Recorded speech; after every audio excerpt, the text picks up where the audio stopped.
Hello everyone and welcome back to Jim's Well Done Guitars. I'm Jim Fusco and this is another episode of the Guitar Bucket List. Today I've got my Gibson Explorer in antique natural finish. This guitar here was one that I wanted for one very specific reason, which we'll get to a little later as we check off another item on our bucket list. And I had my heart set on the Epiphone version, the Korina Explorer, and it was out of stock for the longest time and carried a pretty hefty price tag to it. So I was looking around, and then finally the Epiphone Korina Explorer came back in stock. And I'd watched all the videos online. I kind of fell in love with the Korina story and everything like that. And then I don't know what made me look on Musician's Friend. I just, was kind of looking for Explorers because this was one guitar where I knew I wanted one, but I didn't have my heart set on a specific one, like a specific model, a specific color, or anything like that. I wasn't really in love with all of the aesthetics other than the fact that it was an Explorer. And so when I was looking on Musician's Friend, I came across this particular one here, which was an open box in this antique natural finish. And the price was only about $200 more than what Epiphone was selling theirs at, brand new. So this was essentially brand new. And I just couldn't see getting the Epiphone version, even though it was made out of Korina, and I hear that they're really nice. They have Gibson electronics and everything. I do love the feel and the look of the nitro finish on these things. I love how it's going to age a little bit over time and look a little different over time. And, here's the thing about Epiphones. So you'll notice that in my collection over time, that the Epiphones, there's a lot of Epiphones. And I love them. I love them more than probably most people do. And what Epiphones are to me are not only great guitars, they're well built, they look fantastic. To the non-guitar player, they just look great and no one would ever know the difference. But what they are to me more than anything is a way to fill out my collection. Because let's think about it. My favorite guitar is the Les Paul Custom. I don't care what brand it's from. That body style is my favorite. The look is the best. Even though, like I mentioned in other episodes, it's not necessarily the sound for me, or like for my playing style. We'll get to this one in a second, though. That's a different story. But the Les Paul Custom is my favorite. And I want that in basically every color I can get it in. I want it in every material, wood type that they make it in. And my tastes in guitars, as you'll notice as we go through this, is kind of varied. I don't know that most people are like that, and I would love to hear from others that are watching this to see what your tastes are.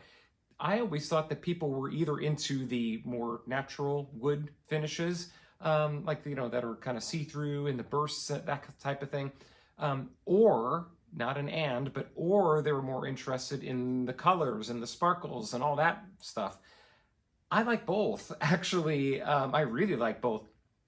And so getting back to the Epiphone thing, when you have a collection as large as mine, and I know that my collection is nothing compared to some people's, but when you've got this big of a collection, think about it for a minute. If you wanted the Les Paul Custom in that many colors and different materials and all that, are you really going to buy the Gibson Les Paul Custom Shop Custom guitar for every single one of those things, starting at $5,000 and going up from there? It's probably not going to happen. So I think I kind of made, well, it wasn't even really a decision at the time. It was kind of like, well, it's either this or never. So, but it was really a way of getting the guitars that I wanted in my collection, for the look and for the playability and everything that goes along with it, but for a lot less. And frankly, I can add up all of my Epiphone and my Firefly Les Paul custom style guitars that I've got, and I've got quite a few, and we'll get to all of them.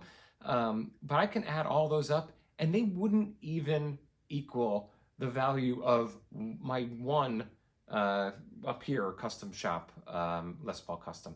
So it really, I have nothing against Epiphones, but to me, they really have to be a lot lower in price for them to be really worth buying.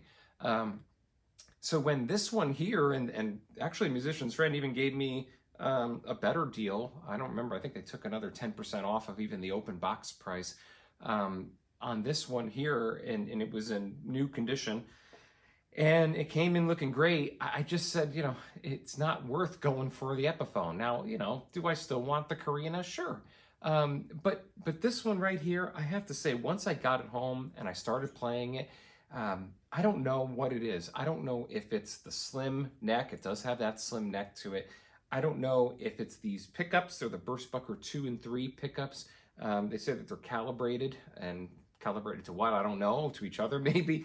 Or if it's the nitro, this gloss nitro finish, or the fact that it doesn't have binding on the neck, which is something I normally love and want. But this thing, it plays unbelievably. It may be the best playing guitar that I have. I like to talk about a lot usable sounds out of a guitar. And I'm not gonna lie, most of the guitars that I've got have kind of like one good usable sound, which is enough. Like that's its thing. That's what it does well. Like the Chuck Berry effect, right? You had one great sound, and that's all you really needed. Rodney Dangerfield, he had one great bit, and that's all he needed, and he built a whole career around that. I look at the guitars kind of the same way. They one-trick ponies, and I'm okay. My Rickenbacker, we'll get to that in one of these episodes. And that does literally one thing well, and everything else, not that great. This one here, though, it does pretty much everything great. I just cannot get over how good this sounds, how it makes you feel like a better player. I used it on one of my songs on my latest album, which I'll leave a link to. But, the sound that I got from that, when I finished recording, and it's in the solo in the second part of the song, and I think you'd agree, when I finished playing that, I was like, I actually felt like I was a real electric guitar player. And it's tough when you're comparing yourself to everybody that's out there, the Joe Bonamasses of the world. I'm not going to be that. I don't play, that's not the kind of music that I write. I would love to just go and jam and play some blues for a long time and all that, but that's not, I can't force myself to write it. That's not what comes out. And so I'm kind of for those Moody Blues fans out there, I'm kind of in the Justin Hayward realm, where it's like, he can play, but he doesn't really bust it out that often. And it's a shame because he's so great. He's one of my absolute favorite players of all time and songwriters of all time.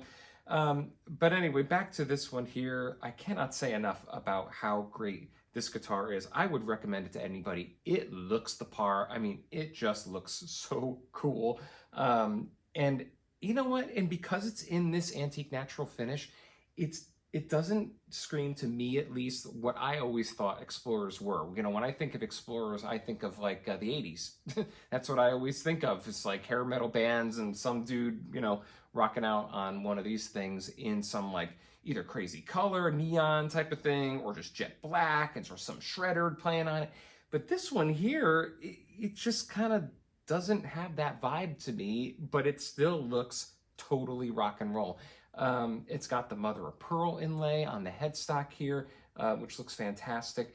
The headstock veneer is very prone to chipping, unfortunately, which it's like I don't even touch it against anything, and I notice a little spots here and there, but this is a keeper. This is not one that I'm going to get rid of or sell or anything like that, because of the fact that you just feel like a boss when you play this thing, and I like that feeling. So this is my Gibson Explorer, an antique natural finish. I think this one was made in 2020. And so anyway, this one, or I don't know, I might be wrong about that. It might actually be 2023, depending on how I read the serial number.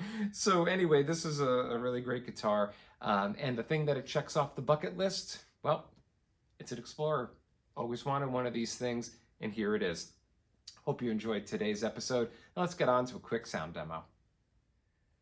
Okay, using headphones for this one because I know that I wasn't going to do a lot of distortion, but I changed up my recording rig. I'm actually having this go through my Fender Blues Junior amp directly into the torpedo captor and into my digital recording software. And so no other pedals or effects or anything on it, but the Blues Junior is turned up a little bit, so we've got some distortion here. We're going to start in the neck position on the Burstbucker II pickup.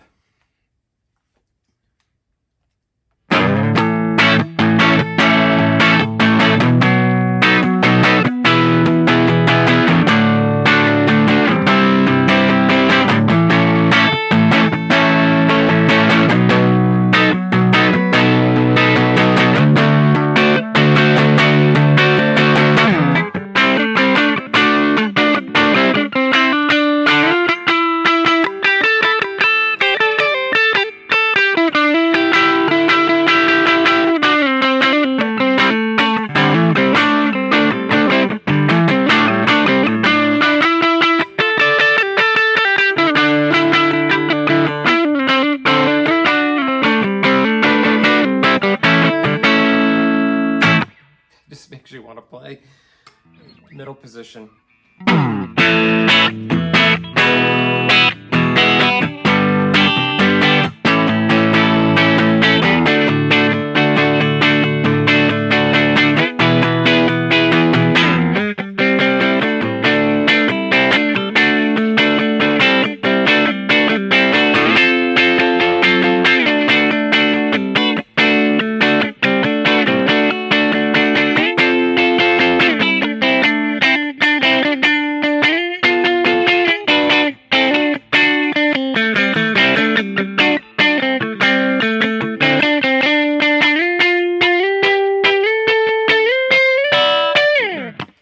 And then in the neck position.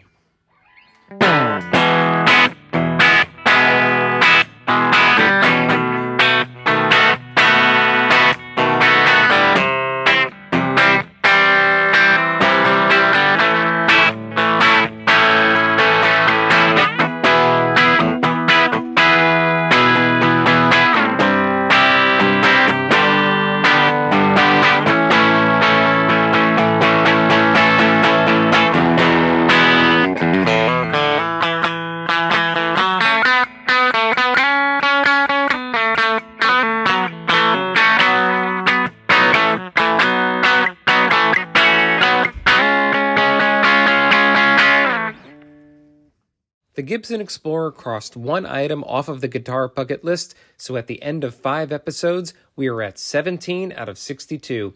Visit guitarbucketlist.com for the latest list and more updates.